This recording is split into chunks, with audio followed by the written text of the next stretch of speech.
नमस्कार, मैं हूं आपके साथ अनंत त्यागी। यूपी का बंटवारा हो गया, ये खबर कहां से आई, ये बात किसने कही?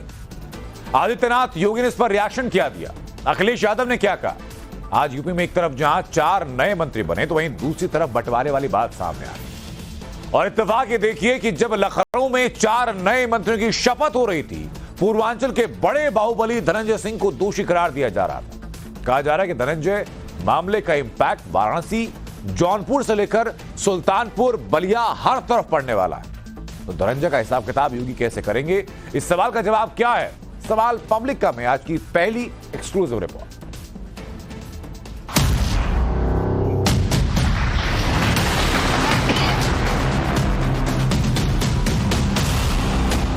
चुनावी रणभेरी बजने से पहले ही उत्तर प्रदेश में योगी कैबिनेट का विस्तार हो गया। मुख्यमंत्री योगी ने ओम प्रकाश राजभर को मंत्री बना दिया है। एसपी नेता राजभर सहित कुल 4 मंत्रियों को राज्यपाल आनंदीबेन पटेल ने शपथ दिलाई। मैं ओम प्रकाश राजभर ईश्वर की शपथ लेता हूं कि मैं विधि द्वारा स्थापित भारत के संविधान के प्रति सच्ची श्रद्धा और निष्ठा रखूंगा। ओम प्रकाश राजभर के साथ ही आरएलडी के विधायक अनिल कुमार, बीजेपी नेता दारा सिंह चौहान और सुनील कुमार शर्मा को मंत्री बनाया गया है। यूपी में कैबिनेट का विस्तार कर बीजेपी ने पूर्वांचल से लेकर पश्चिमी यूपी तक के समीकरण को एक साथ साध लिया। अखिलेश यादव जैसे विरोधी नेताओं को बीजेपी ने साफ संदेश दे दिया कि एनडीए में फूट नहीं पड़ने वाली और जो साथ हैं वो बने रहेंगे। इस मंत्रिमंडल विस्तार को लेकर सबसे ज्यादा चर्चा ओम प्रकाश राजभर की है। वजह भी है, मंत्री बनने से पहले ओम प्रकाश राजभर का दिया हुआ एक बयान। दरअसल सुभाषपा के अध्यक्ष ने भरी सभा में मंच से बहुत जल्द यूपी से अलग एक राज्य पूर्वांचल बनाने का ऐलान कर डाला था। अब मुझे देने का टाइम आ रहा है, आपको थोड़ी सी और ताकत लगाओ, कल पूर्वांचल राज्य अलग करा के तेरी सरकार बना के मुझे देने जा रहा है। अभी आपको पता नहीं अंदर में क्या कर रहा हूं, वो आपको पता लगेगा काम पर। सुना आपने, ओम प्रकाश राजभर सीधे सीधे कह रहे हैं कि अलग पूर्वांचल राज्य बनाकर देने जा रहा हूं। आप सोच रहे होंगे कि जब ये बात न तो पीएम मोदी ने कही है, न सीएम योगी ने कही है, न कोई चर्चा है, तो फिर राजभर भरे मंच से यूपी के बंटवारे की थ्योरी क्यों दे रहे हैं? आखिर मंत्री बनने से पहले वो खुद के नए राज्य के मुख्यमंत्री बनने का सिग्नल जनता के बीच क्यों दे रहे थे? ये बात आई कहां से? हम आपको शासन देखना चाहते हैं, हम आपके हाथ में पावर देना चाहते हैं। आप आवास के लिए, शौचालय के लिए, पेंशन के लिए, रास्ता के लिए नहीं।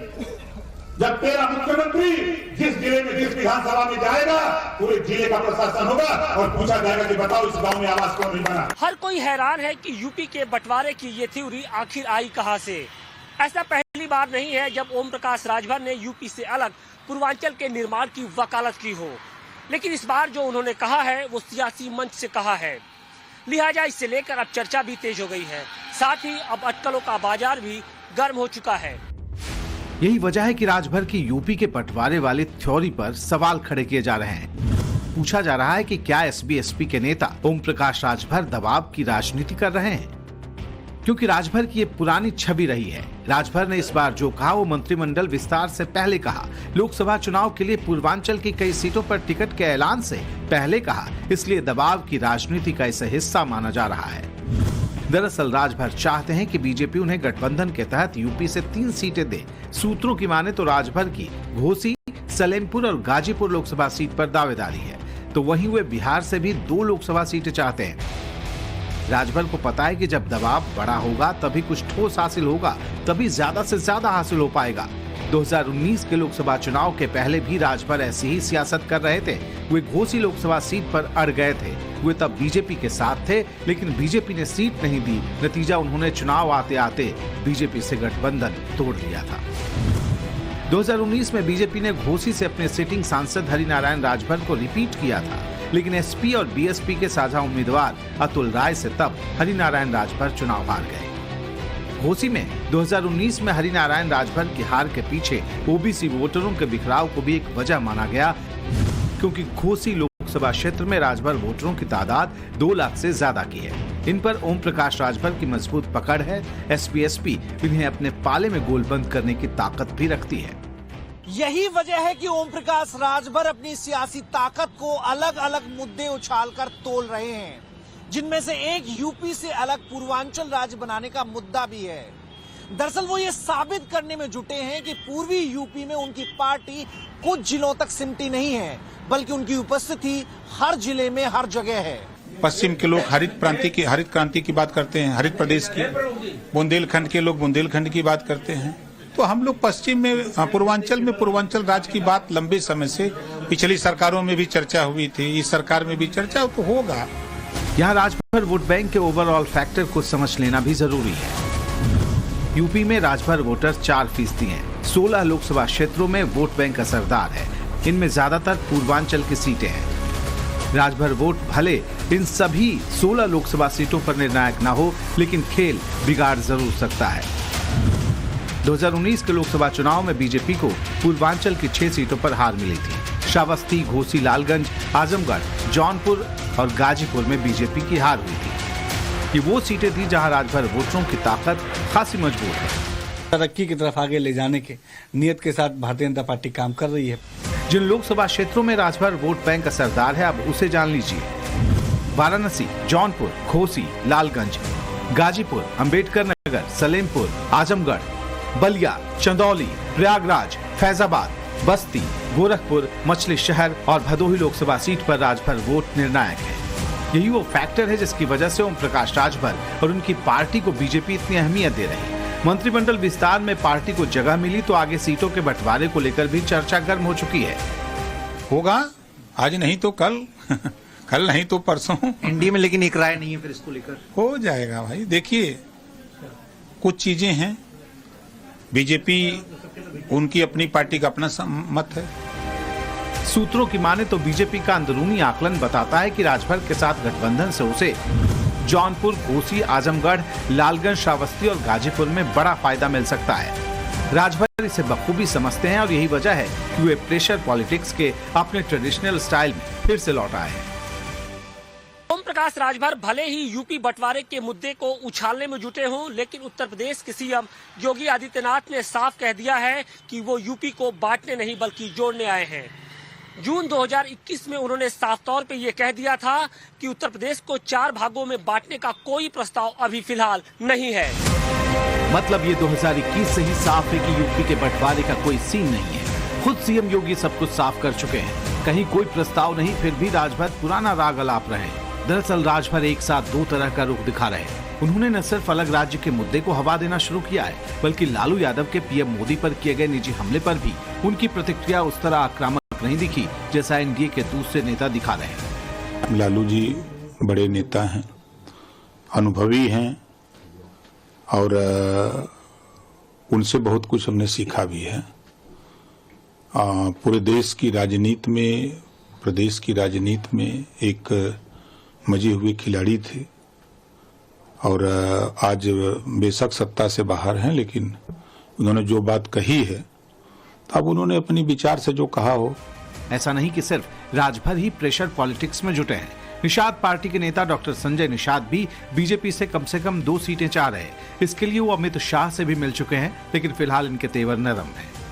हमारी जगह जीत जाएंगे, जहाँ भी देंगे वहाँ हम लोग जीत जाएंगे, क्योंकि कोई ऐसा सीट नहीं जहाँ 1.5 से 2 लाख साथ में हो रहते हैं। वैसे माननीय गृह मंत्री को धन्यवाद दूंगा, समय आने बुलाते हैं और समय आने सम्मान रखते हैं। जिस तरीके से हमारा और हमारी पार्टी का सम्मान रख रहे हैं, उसी तरीके हमारे कार्यकर्ताओं, हमारे समाज का भी माननीय गृह मंत्री सम्मान रखेंगे और जिस तरीके से अपना दल और लोगों का है, उसी हिसाब से हमको भी 2 से 3 सीटें दे देंगे।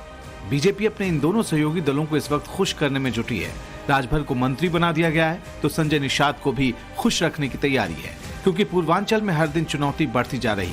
कठिन मुकाबले वाले सीटों में एक सीट जौनपुर की भी है, जहां से बीजेपी की सहयोगी जेडीयू के नेता धनंजय सिंह टिकट की दावेदारी कर रहे थे, लेकिन बीजेपी ने यहां से कृपा शंकर सिंह को टिकट दे दिया। इसके बाद धनंजय सिंह ने सोशल मीडिया पर पोस्ट कर लिखा था, जीतेगा जौनपुर, जीतेंगे हम। लेकिन अब धनंजय सिंह अपहरण के मामले में दोषी करार दे दिए गए हैं। पूर्व सांसद को इसके बाद पुलिस ने हिरासत में भी ले लिया। जेल भेजे जाने की वजह से अब धनंजय सिंह के चुनाव लड़ने के अरमानों पर पानी फिरता दिख रहा है। यानी पूर्वांचल की जंग का हर चैप्टर हर दिन दिलचस्प होता जा रहा है। Bureau report, times now, Navbharat. वहीं 125 घंटे के भीतर दूसरी बार प्रधानमंत्री नरेंद्र मोदी पश्चिम बंगाल पहुंचे। कहा जा रहा है कि मोदी के लगातार दौरे से ममता दीदी का गढ़ हिलता दिखाई पड़ रहा है और पीएम के दोबारा आने से पहले यहां बड़ा खेला हो गया, क्योंकि कल तक जो शेख शाहजहां दीदी का लाडला था उस पर दो बड़े एक्शन हो चुके। एक तरफ ईडी ने संदेश खाली में शेख शाहजहां और उसके करीबियों की 13 करोड़ रुपए की संपत्ति जब्त कर ली, तो वहीं कलकत्ता हाईकोर्ट ने शेख शाहजहां को फौरन सीबीआई को हैंडओवर करने का ऑर्डर दिया। ममता सरकार किसी भी हालत में शेख की सीबीआई कस्टडी रोकने पर अड़ी है। आखिर दीदी को किस बात का डर है, इसका उत्तर दिखाते हैं आपको सवाल पब्लिका की दूसरी एक्सक्लूसिव रिपोर्ट में।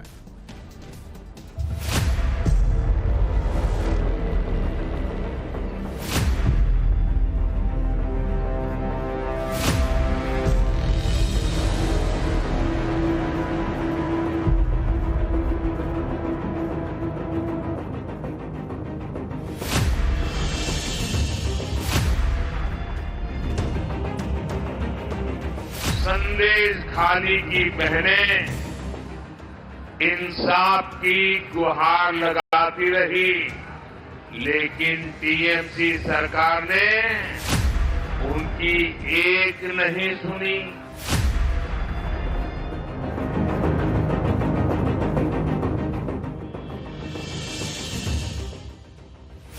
बंगाल की धरती से प्रधानमंत्री नरेंद्र मोदी के हुंकार के 72 घंटे भी नहीं हुए, संदेश खाली की माता बहनों को इंसाफ की किरण नजर आने लगी। संदेश खाली के गुनहगार को सीबीआई कस्टडी का ऑर्डर हो गया। कलकत्ता हाईकोर्ट ने शेख शाहजहां को सीबीआई को सौंपने का आदेश दिया।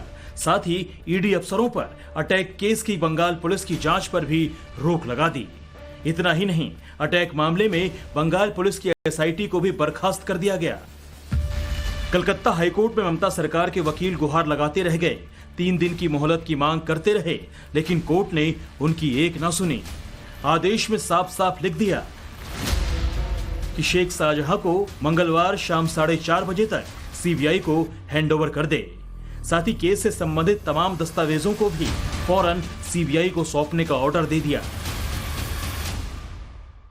बंगाल में अभी अभी जो कोलकाता हाईकोर्ट का आदेश आया है कि टीएमसी के शाहजहां का मामला तुरंत प्रभाव से सीबीआई को ट्रांसफर किया जाएगा, इसके विषय पर मुझे लगता है सत्यमेव जयते के अलावा और कोई भी बात कही ही नहीं जा सकती।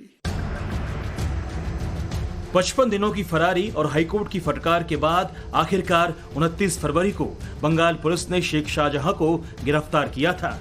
तस्वीरें उस वक्त की हैं जब शेख शाहजहां को पुलिस कस्टडी में वशीरहाट कोर्ट में पेशी के लिए लाया गया। कुर्ता पायजामा में दूध सी सफेदी वाली चमक है। ऐसा लग रहा है मानो ये बंगाल पुलिस की कस्टडी में नहीं बल्कि पुलिस इसे स्कॉट दे रही हो। मीडिया के सवाल पर हाथों का इशारा, बॉडी लैंग्वेज ऐसे कि मानो शेख शाहजहां गुनहगार कम, अदाकार ज्यादा लग रहा था। गिरफ्तारी के फौरन बाद बंगाल पुलिस ने जांच स्टेट सीआईडी को सौंप दी थी, लेकिन बीजेपी बार बार आरोप लगा रही थी कि ये सब कुछ शेख को बचाने के लिए किया जा रहा है और रिमांड में भी ममता की पुलिस उसे 5 स्टार ट्रीटमेंट दे रही है। जिस स्टाइल से वो चल रहा है और जिस ढंग से पुलिस वाले उसके पीछे चल रहे हैं, तो ऐसा प्रतीत होता है जैसे पुराने जमाने में कहा जाता था ना कि बा अदब बा मुलायजा होशियार शाहजहां साहब जलवा अफरोज हो रहे हैं। कहीं से नहीं लग रहा था कि बेबसी जरा भी उसके चेहरे पे है, खौफ जरा भी उसके चेहरे पे है, गिरफ्तारी का कोई भाव उसके चेहरे पे है। ऐसा लग रहा था कि वो बाकायदा जलवा अफरोज हो रहे हैं। बीजेपी के 5 स्टार कस्टडी वाले दावे और पेशी के दौरान शेख की ये हेकड़ी वजह भी है। इसके लिए आपको टाइम्स नाउ नव भारत के स्टिंग ऑपरेशन का वो हिस्सा जरूर देखना चाहिए, जिसमें टीएमसी का एक वार्ड अध्यक्ष खुफिया कैमरे पर पूरी गवाही दे रहा है। ममता बनर्जी मुख्य नहीं है तो कौन है? शाहजहां शेख मुख्यमंत्री है, इतना पकड़ है उसका। बाप रे, इंटरनेशनल। हाथ कंगन को आरसी क्या, स्टिंग के कबूलनामे में टीएमसी का वर्कर ममता बनर्जी के बजाय शेख शाहजहां को पश्चिम बंगाल का सीएम करार दे रहा है। समझना मुश्किल नहीं कि शेख शाहजहां को लेकर बीजेपी 5 स्टार वाले दावे क्यों कर रही है। तो वहीं शेख बंगाल पुलिस की ही कस्टडी में रहे, इसकी कोशिश में ममता सरकार का पूरा महकमा लगा रहा। लेकिन अब शेख से जुड़े केस की जांच सीबीआई के हाथों में आ चुकी है। ईडी ने हाईकोर्ट में मामले की सीबीआई जांच की मांग की थी। हाईकोर्ट ने 3 जांच सीबीआई को सौंपने का ऑर्डर दिया, जिसमें नजात और बनगांव थाने में दर्ज एफआईआर की जांच भी सीबीआई करेगी। सीबीआई ने शेख शाहजहां की खातिरदारी की पूरी तैयारी कर ली है। बाकायदा सवालों की लिस्ट रेडी है। कौन अफसर शेख से कौन सा सवाल करेगा, ये भी तैयार है। सूत्रों के मुताबिक सीबीआई का सवाल होगा, ईडी अफसरों पर अटैक किसके इशारे पर हुआ, राशन घोटाले का कमीशन कहां तक जाता था, अब तक कितने रोहिंग्याओं को शरण दिया गया, रोहिंग्या को फर्जी दस्तावेज बनवाने में मददगार कौन कौन सफेद पोश थे। इसके साथ साथ संदेश खाली में महिलाओं के साथ यौन शोषण और मानव तस्करी से जुड़े सवाल पूछे जा सकते हैं। दरअसल शेख शाहजहां ने बंगाल के जिस संदेश खाली की जमीन को टीएमसी के लिए प्रयोगशाला बनाने की कोशिश की,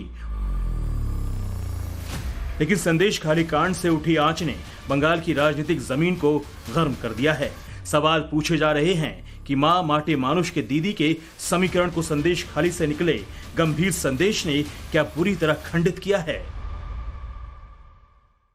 संदेश खाली की बहनें इंसाफ की गुहार लगाती रही, लेकिन टीएमसी सरकार ने उनकी एक नहीं सुनी।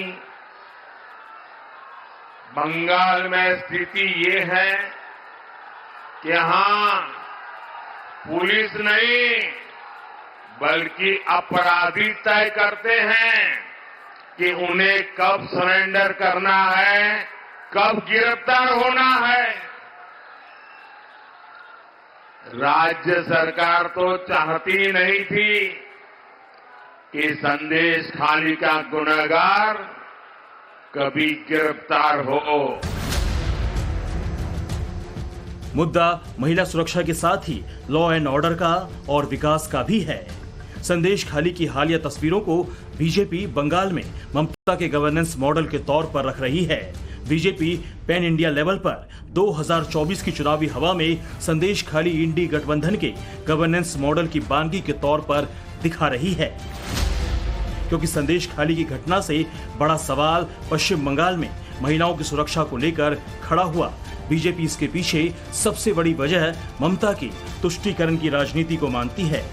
संदेश खाली कांड से बीजेपी ममता पर अपराधियों को प्रश्रय देने का आरोप भी लगाती रही है और ममता दीदी के मां माटी मानुष को बस कोरा नारा बताती है।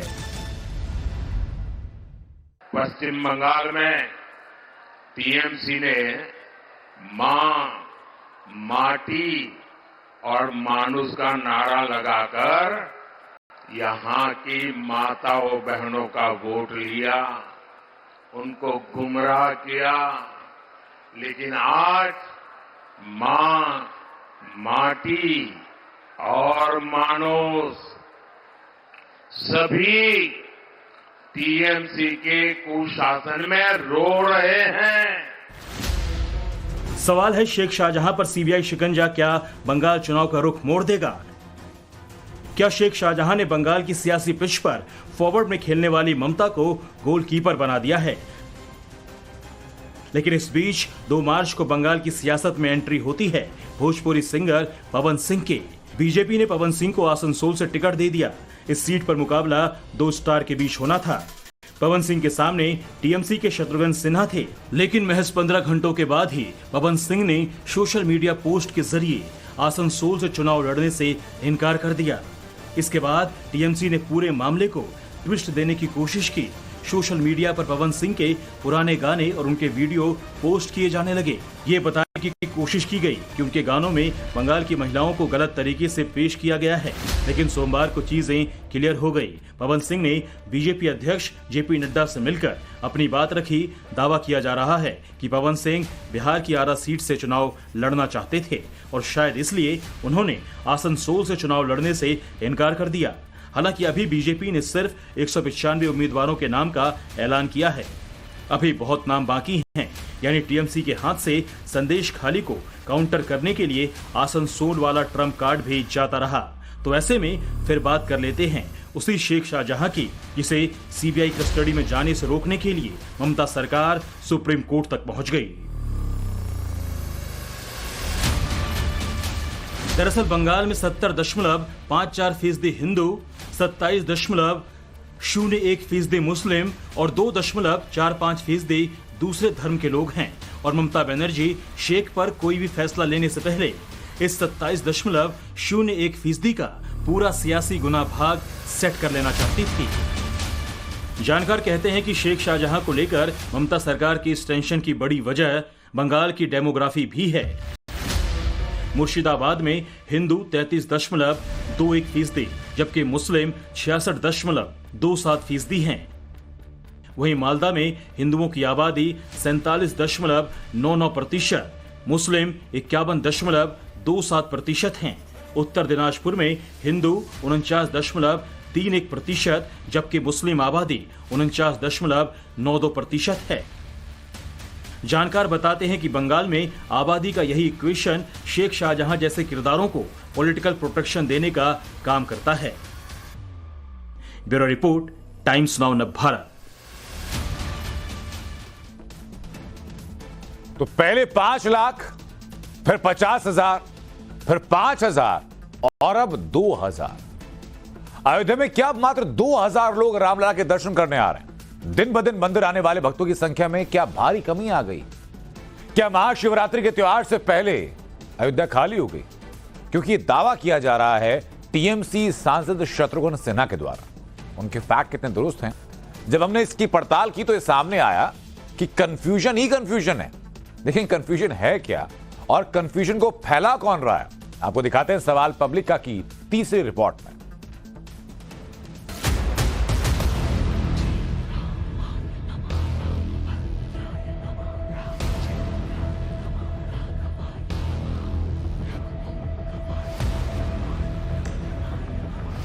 और 24 घंटा जय श्री राम जय श्री राम जय श्री राम, वो सब ठीक है, मगर आपके जेब से रोज पैसा छीना जा रहा है, निकाला जा रहा है, आप भूखे मर रहे हो।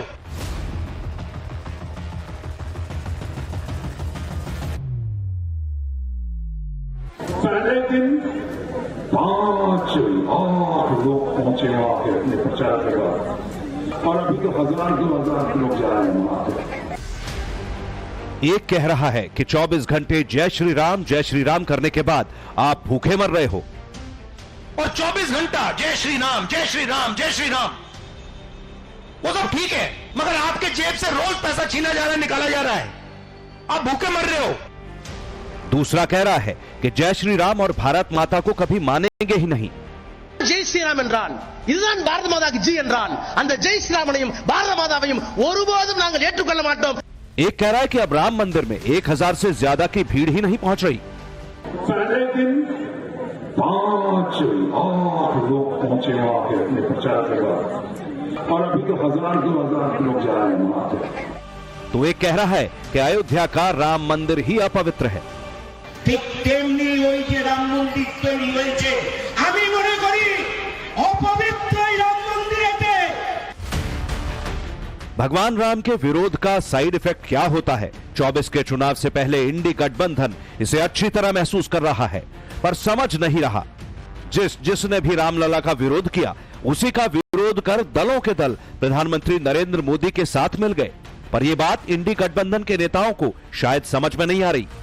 तभी तो देश का मूड बिना समझे, बिना पढ़े बयान पर बयान दिए जा रहे हैं। प्रभु राम और राम मंदिर के नाम पर टोटल कंफ्यूजन फैलाने का खेल चल रहा है, और आज हम इस पूरे कंफ्यूजन को फैलाने वालों का फैक्ट चेक करेंगे। एक एक तथ्यों के साथ बताएंगे कि राम मंदिर पर कैसे झूठ और भ्रम फैलाया जा रहा है। कंफ्यूजन फैलाने वालों में सबसे पहला नाम आ रहा है राहुल गांधी का। राहुल गांधी अपनी भारत जोड़ो न्याय यात्रा को लेकर देश भर में घूम रहे हैं। राहुल कहते हैं कि लोग 24 घंटे जय श्री राम कह रहे हैं और भूखे मर रहे हैं। आप 2-3%, 4%, 5% जनरल कास्ट के गरीब लोगों को जोड़ दो, इनका इस देश में कुछ नहीं बचा। इनको बस या थाली बजानी है या मोबाइल फोन दिखाना है, घंटा बजाना है, ताली बजानी है और भूखा मरना है। आप सो गए हो, आपने बात मान ली, आप हार मान गए और 24 घंटा जय श्री राम, जय श्री राम, जय श्री राम, वो सब ठीक है, मगर आपके जेब से रोज पैसा छीना जा रहा है, निकाला जा रहा है, आप भूखे मर रहे हो। पर जब राहुल गांधी ये कह रहे थे तो वो ये बताना भूल गए कि नीति आयोग के द्वारा जारी किए गए डेटा के मुताबिक पिछले 9 साल में देश के 25 करोड़ लोग गरीबी से बाहर आए हैं। हर दिन मोदी सरकार ने 75,000 लोगों को गरीबी से बाहर निकाला है। राहुल ये बताना भूल गए कि देश के 80 करोड़ लोगों को मोदी सरकार मुफ्त राशन बांटती है। राहुल गांधी की बातें सुनकर लगता है कि भारत से ज्यादा गरीब और दयनीय स्थिति वाला देश कोई दूसरा है ही नहीं। पर क्या राहुल गांधी जानते हैं कि मोदी सरकार ने भारत में हर दिन 2 नए कॉलेज खोले, हर हफ्ते 1 नई यूनिवर्सिटी खोली, हर दिन 55 पेटेंट और 600 ट्रेडमार्क रजिस्टर हुए, हर दिन 1.5 लाख मुद्रा लोन बांटे गए, हर दिन 37 नए स्टार्टअप बने, हर दिन 16,000 करोड़ की यूपीआई ट्रांजैक्शन हुई, हर दिन 3 नए जनौषधि केंद्रों की शुरुआत हुई, हर दिन 14 किलोमीटर रेलवे ट्रैक का निर्माण हुआ, हर सेकंड 1 नल से जल का कनेक्शन दिया गया। जाति का मुद्दा उठाते उठाते जब राहुल गांधी प्राण प्रतिष्ठा में पहुंचे मेहमानों पर टिप्पणी करते हैं, अमिताभ बच्चन और ऐश्वर्या राय पर व्यक्तिगत हमले करते हैं, तो उनके भाषण सुनने वाली पब्लिक नाराज हो जाती है। और नाराजगी कैसे जाहिर करती है वो भी देखिए। मीडिया में कुछ दिखाना है तो ऐश्वर्या राय को नाचते हुए दिखाना है। राहुल गांधी अपनी न्याय यात्रा के दौरान जब मध्य प्रदेश के शाजापुर पहुंचे तो भीड़ ने उन्हें घेर लिया, उनकी जीप के पास खड़े होकर मोदी मोदी और जय श्री राम के नारे लगाए। लोग राहुल गांधी के पास आलू लेकर पहुंच गए और उस आलू से सोना निकालने को कहने लगे।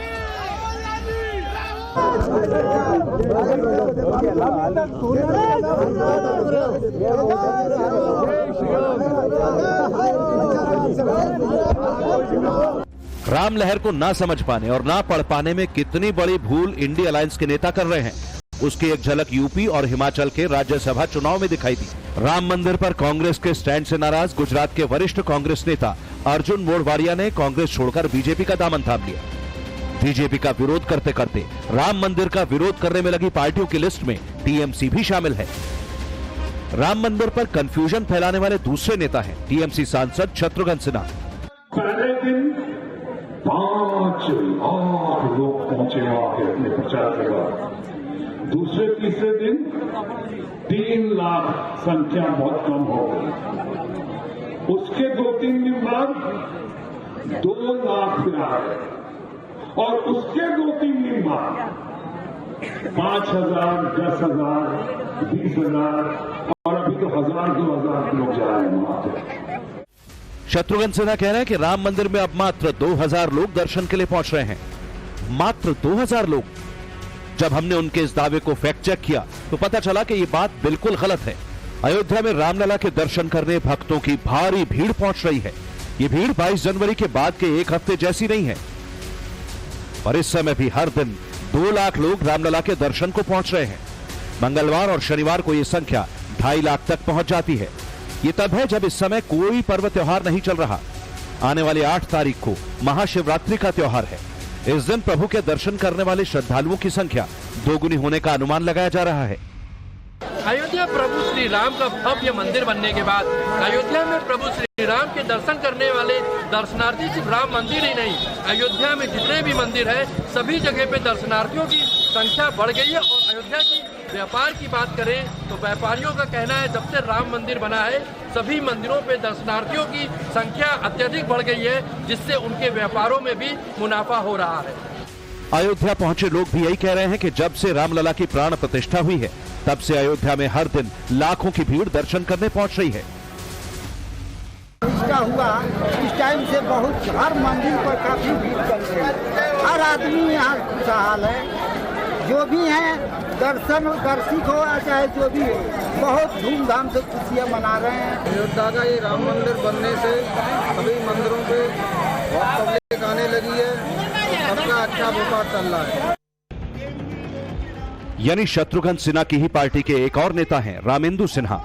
बंगाल की तारकेश्वर विधानसभा सीट से विधायक हैं। नाम में भले ही राम है पर जबान पर सनातन विरोध का काम है। रामेंदु सिन्हा ने एक कदम आगे जाकर राम मंदिर को ही अपवित्र कह दिया।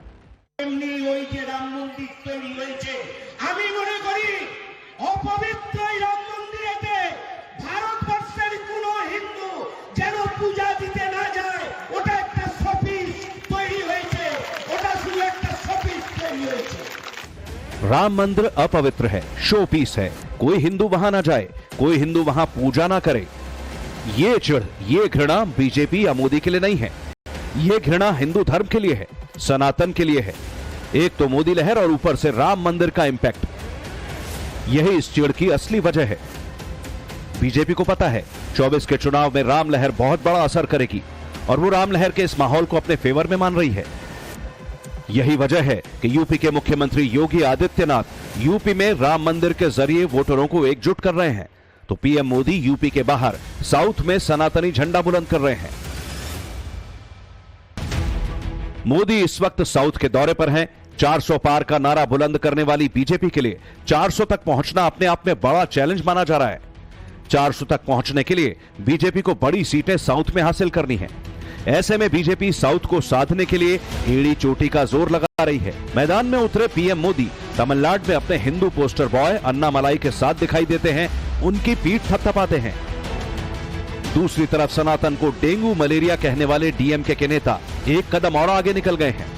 डीएमके नेता ए राजा ने तो यहां तक कह दिया कि वो जय श्री राम और भारत माता की जय को कभी स्वीकार नहीं करेंगे। இதுதான் ஜெய் ஸ்ரீராம் என்றால், இதுதான் பாரத மாதாக்கு ஜி என்றால், அந்த ஜெய் ஸ்ரீராமனையும் பாரத மாதாவையும் ஒருபோதும் நாங்கள் ஏற்றுக்கொள்ள மாட்டோம், தமிழ்நாடு ஏற்றுக்கொள்ளாது। நீ வேணா சொல்லி பார், ராமனுக்கு எதிரி என்ன, ராமனுக்கு எதிரி। 24 के चुनाव में राम मंदिर जितना बड़ा मुद्दा होगा उतना ही बड़ा मुद्दा सनातन विरोध भी बनेगा। इंडिया अलायंस के नेता जितना सनातन के खिलाफ बोलेंगे, बीजेपी इसे इतना ही भुनाएगी। बीजेपी अपनी चुनावी रैलियों में जनता को भूलने नहीं देगी कि उनके राम के मंदिर का अपमान किसने किया और क्यों किया। Bureau report, times now Bharat.